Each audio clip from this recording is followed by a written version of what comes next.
Hello there, welcome to the Football Bloc. My name is Brandon, and today we're going to look back at the semifinals of the Club World Cup, and we're going to see how my predictions went. So if that sounds interesting, let's hop right into it.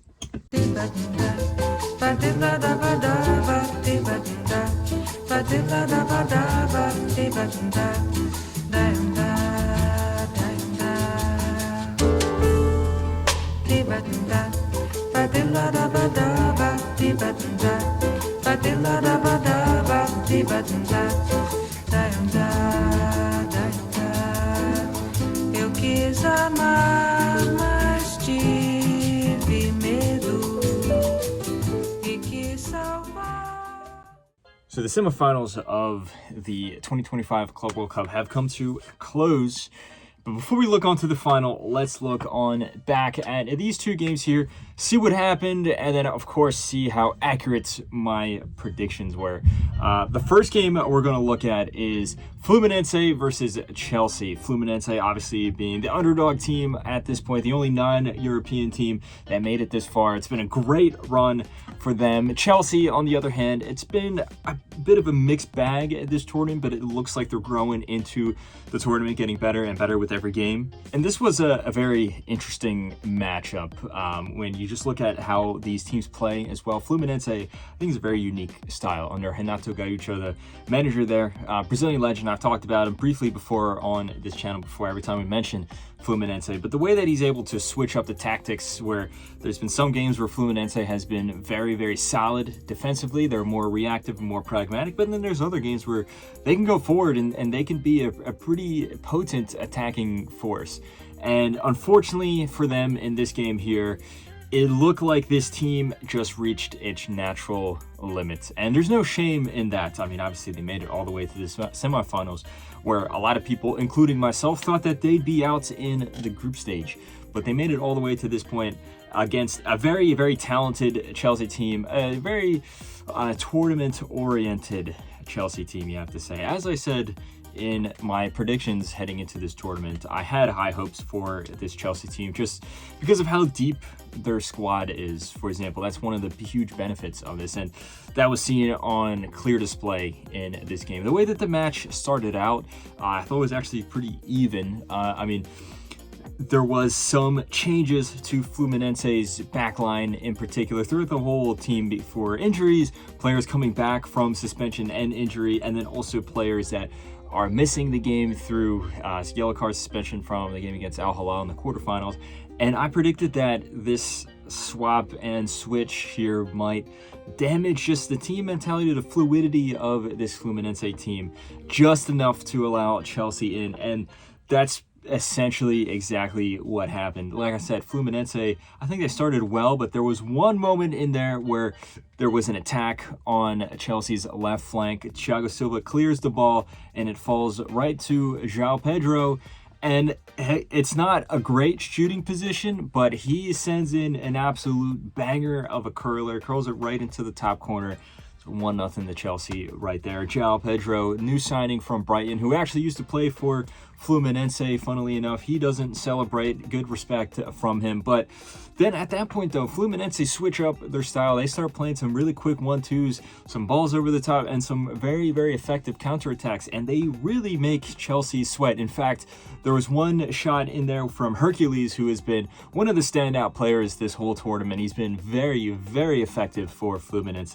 A 1-2 with him and Herman Cano. He gets the ball, he gets the ball past Robert Sanchez, slots it through his legs, but then Cucurella with a phenomenal goal line clearance stops it from being 1-1. And then right before halftime, Fluminense have a penalty shout. It was a set piece, and then I believe it was Chalobah.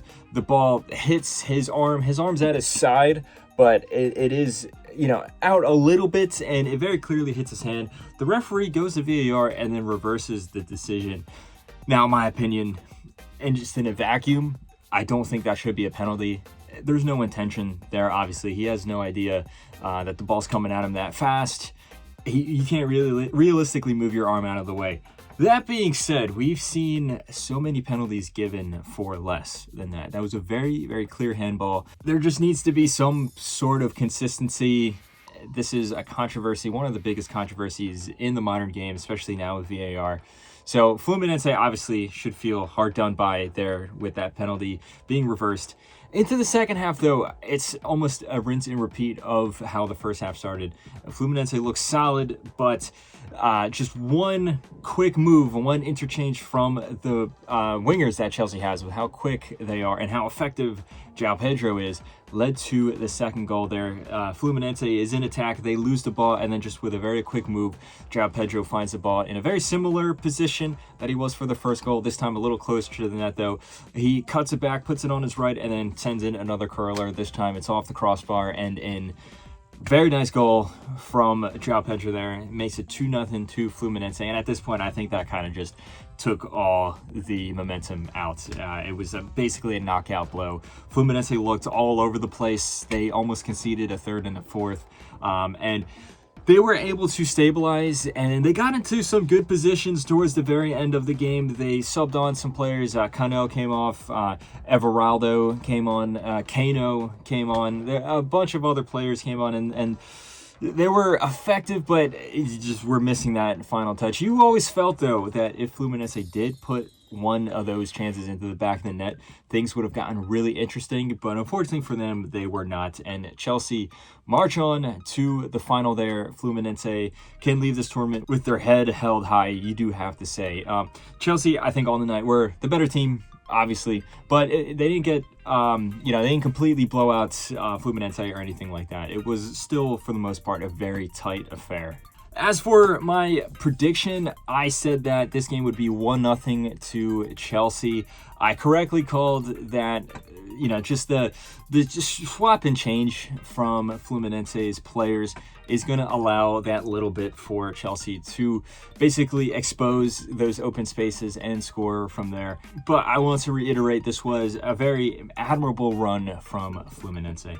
Now on to the next game, we have the blockbuster matchup between PSG and Real Madrid, the last two champions of the Champions League. So it was very interesting to see here two of the biggest teams in the modern game, and PSG, you have to say, are currently the best team in the world if you just want to go by the metric of the fact that they won the Champions League. And then Real Madrid are historically the biggest team in European football and club football in general, especially with the amount of just continental titles that they have. So this game was always going to be a really interesting matchup, very fun and exciting matchup. But Real Madrid hanging into this game, Xabi Alonso switched it up a lot. Now, there was a few reasons why, and I feel Xabi Alonso was kind of forced into doing some of these changes. For one, obviously, Huijsen got sent off in the last game, straight red card there. So he had to put Raul Asensio back into the back line. But then also, Mbappe has now been reintegrated into the squad. After missing some of the time, he had an injury and then a sickness. He has now been fully reintegrated. He was able to come off the bench and score against Borussia Dortmund. But now Xabi Alonso felt he needed to start him. But then that caused a few issues because, for one, Gonzalo Garcia in his place had been playing so well that it was hard to put one of them on the bench. Xabi Alonso decided to play both of them with Gonzalo Garcia as a right winger, even though he's naturally a striker, and then Mbappe as the number 9.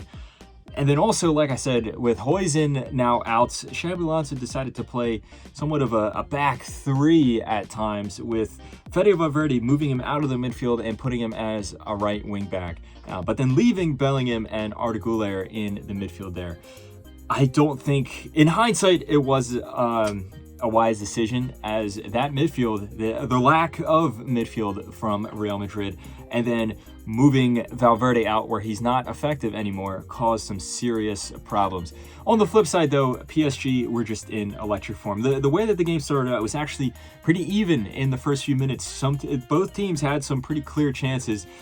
Just the overloads and how fast and fluid the front line and the midfield are for PSG will inevitably create chances. Courtois was forced into 2 very, very good saves within the first 5 minutes. But that being said, Real Madrid was able to pick apart PSG's backline on the counter. Mbappe looked very dangerous, as did Gonzalo Garcia in those few moments there. But it would be PSG that opened the score, and it was through, you have to say, a very, very silly, rudimentary defensive mistake. Raul Asensio, who has not been having a great tournament, Of course, you remember he gave away the penalty against Al Hilal. Overall, did not have a great game in the opening match there, and then got sent off against Pachuca. He has not played since then. He had, you have to say, you feel bad for the guy, but he had a horror show performance here with, he was just like loitering on the ball and allowed Dembele to completely strip him of the ball. Courtois had to come out of his goal. It looked like he fouled Dembele in the box, but the ball fell right to Fabian Ruiz and he was able to poke it into an open net. The referee played advantage there. 1-0 to PSG. And then, if you expected Raul Asensio to make some mistakes, given that he is a young player, you wouldn't expect his center back partner, Antonio Rudiger, who's one of the most experienced defenders in the world, to make an even more terrible mistake. But that is exactly what happened. Same thing again. The ball's being played around in the back. Real Madrid's trying to play out at the back. Rudiger loiters on the ball for too long. It doesn't clear his lines. Dembele completely strips him of it. It's now 1-on-1 with Courtois. Easily slots it into the back of the net there.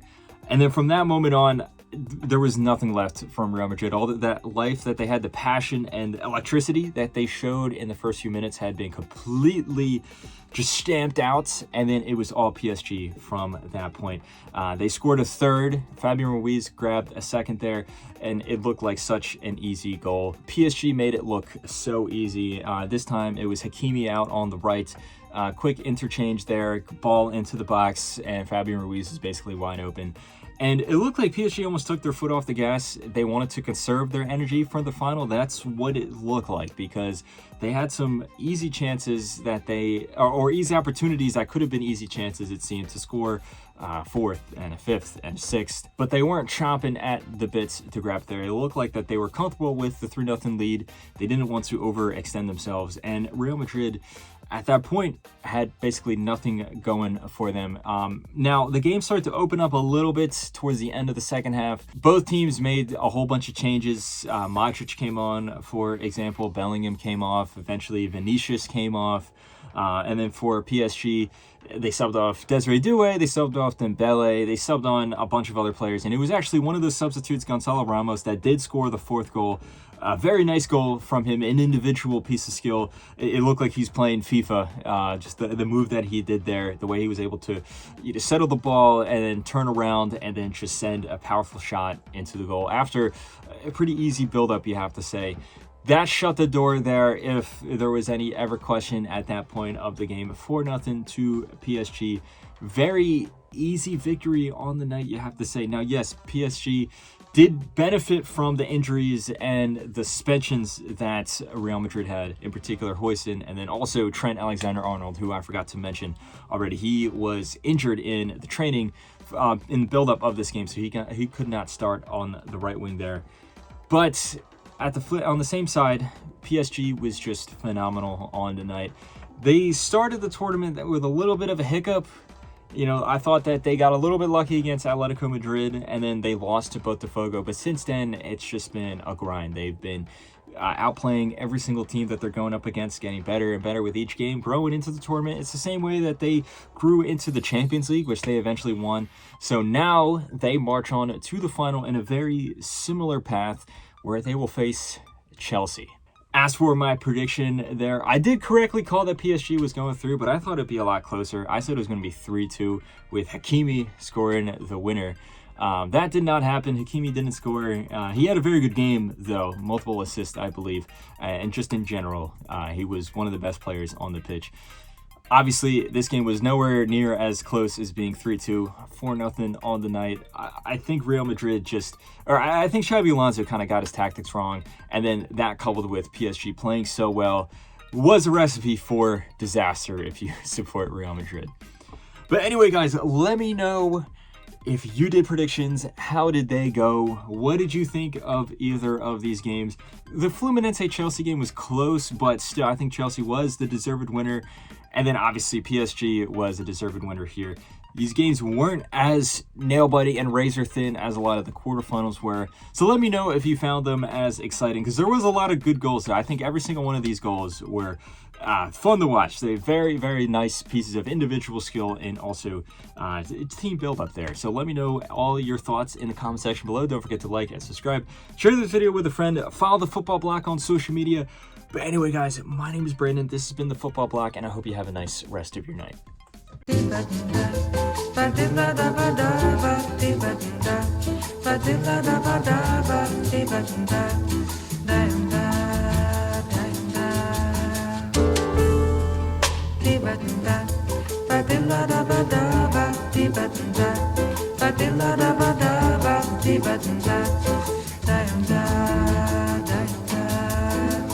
Eu quis amar.